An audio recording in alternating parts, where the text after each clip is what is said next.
So let's now move on to the final part of chapter 3, which is part 5, and that's terminology.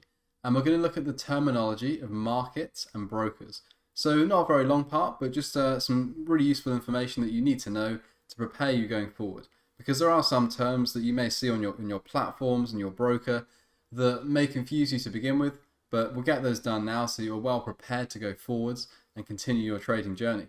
So let's begin with bid and ask prices. So what are bid and ask prices? Well, we had the example that we've used many times before of changing euros back into pounds, so a euro-pound chart. So the exchange rate here is 0.85295. That's euro/GBP, 0.85295. And remember, just to make that point, the last one's a pipette, and then you've got 9 as a pip, 2 as 10 pips, 5 as 100 pips, just a little reminder there. And the broker's going to quote you 2 prices on either side of the market. So one that's slightly lower and one that's slightly higher. So when you go to your broker, when you open up MT4, whatever you're using to trade, you won't just see one price, you'll see 2 prices. And you might be slightly confused as to which one am I actually buying or selling if I execute a trade here. So let's have a look then what that would be. So here's an MT4 screenshot of one price for euro pound. And you've got 2 prices, sell by market and buy by market.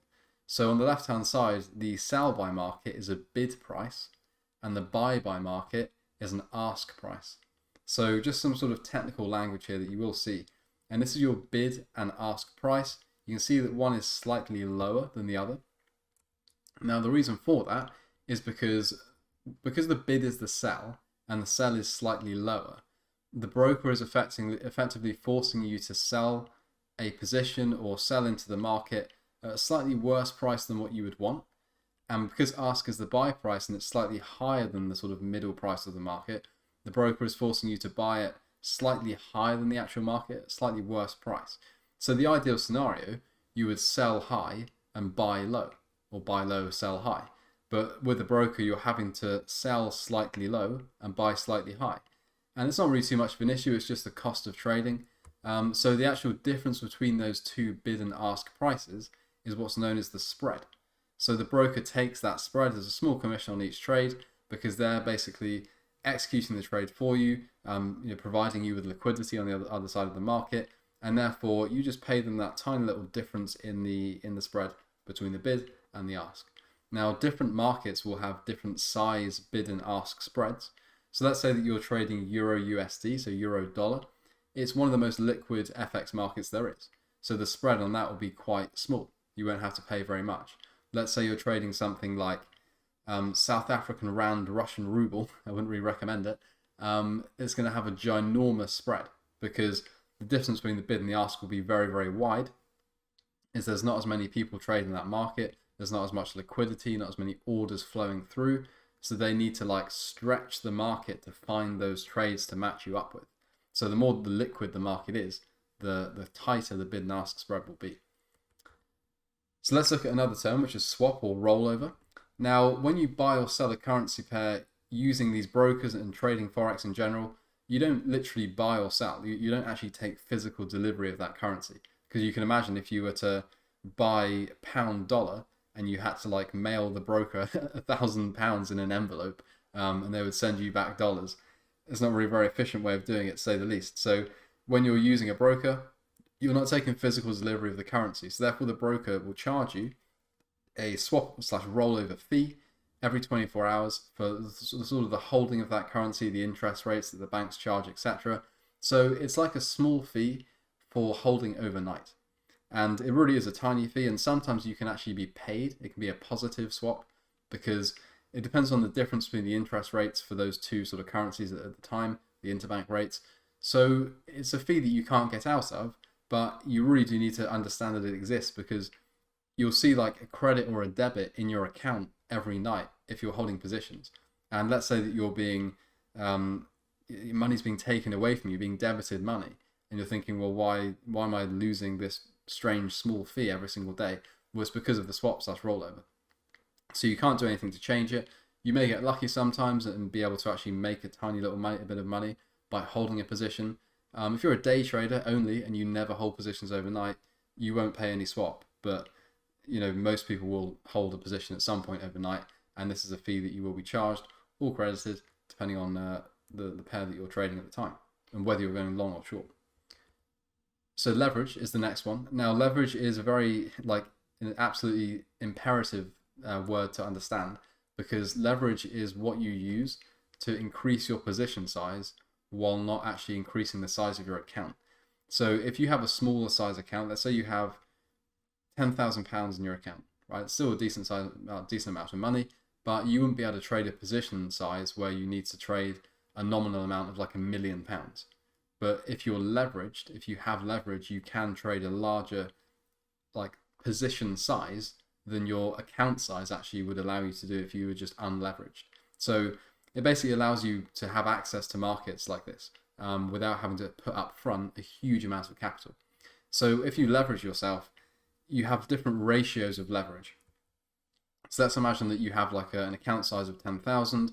You use a leverage of 10x or 1 to 10. That means that, or 10 to 1, that means that you're leveraging your account by 10 times. So you have £100,000 worth of buying power, of nominal buying power, but you only have £10,000 in the account. So of course, it allows you, basically the only thing this changes is the amount of lot size you can place. So if you had no leverage at all, you'd be capped to a certain lot size depending on what pair you were trading and the size of your stop, etc. But if you have this larger leverage size, you can have a larger lot size on your account. So therefore you have the potential for larger profits from a smaller account, but also it's the flip side is the same, where you increase your potential losses as well. So the bigger the profit you can make using larger leverage, you also stand to lose more money. And if you use too much leverage and you max out your leverage and you sort of take silly risks and stuff like that, you can easily wipe out your accounts using leverage, but using leverage incorrectly. Leverage is almost necessary in markets, but it can be abused very easily. So make sure that you stick with the risk parameters. You don't need to worry too much about what your leverage is all the time. You just need to make sure that you're sticking to your risk principles, and you should be fine. It's not really too much of an issue. So margin, what is margin? Now, margin is like the flip side, the other side of leverage. And effectively what margin is, it's a portion of your account that's locked up so that you're covering the cost of your position. So if you're a broker and you're providing leverage to someone, what you don't want is for that person to put on so many leveraged positions that they just wipe out their account within 10 seconds, because then you might be liable for the downside, because if they lose more than they've got in the account, let's say, and that they're super leveraged, the market goes crazy, you might not be able to close those positions out in time for that trader, and things just they don't go correctly, and everyone starts owing money and it just gets a bit crazy. So margin is the portion of the account that you have to set aside to cover the cost of that position if it goes against you. So you'll have different margin requirements, different percentages, and you'll see that when you use MC4. Obviously we looked at that when we went through the MC4 section. And if you use up all of your available margin, you cannot open any new positions. So you'll find that if you're leveraged, you're using a higher lot size than your actual nominal size can handle, then therefore you're leveraged. You may open, let's say, let's say you got a £10,000 account and you're risking crazy amounts per trade. Let's say you're risking 10% every trade you place, and you start opening multiple trades. Your total loss that you can take with your stop losses is, let's say, £6,000 on that £10,000 account. So you can lose 60% of your account, but it doesn't allow you to open any more trades. You might be thinking, well, I've still got £4,000 of risk that I can place, but because you're leveraged, your margin requirement has gone too low, and therefore you can't enter any more positions. So the broker basically forces you to have a buffer, which is a good thing because it stops you from over leveraging too much. So again, it's something you don't have to be concerned about all the time or worried about if you're sticking to sensible risk. So if you're risking 1%, 2%, 3% really max of your account each trade, you don't have to really be concerned about hitting your margin ceiling or having a margin call. So that's the next point, is that if you're risking that sensible amount, what you don't want is a margin call, because a margin call really is the end of your account. Effectively, it's when you have to place more money into the broker, otherwise they're going to liquidate all your positions for a massive loss, and you will basically walk out with empty pockets. So that's not what you want, but you're fine if you just stick to that risk amount of 1 to 3%. You should not have any issues with margin or leverage, and you can just continue as normal.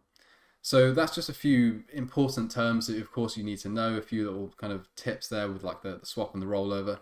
If you do see the money popping in or out of your account, that's why. It shouldn't be very much. And that's the end of this chapter. So I will now catch you on the next chapter, where we're going to go through some fundamental information, such as news events, economic calendar, kind of interesting stuff and how that relates to your trading.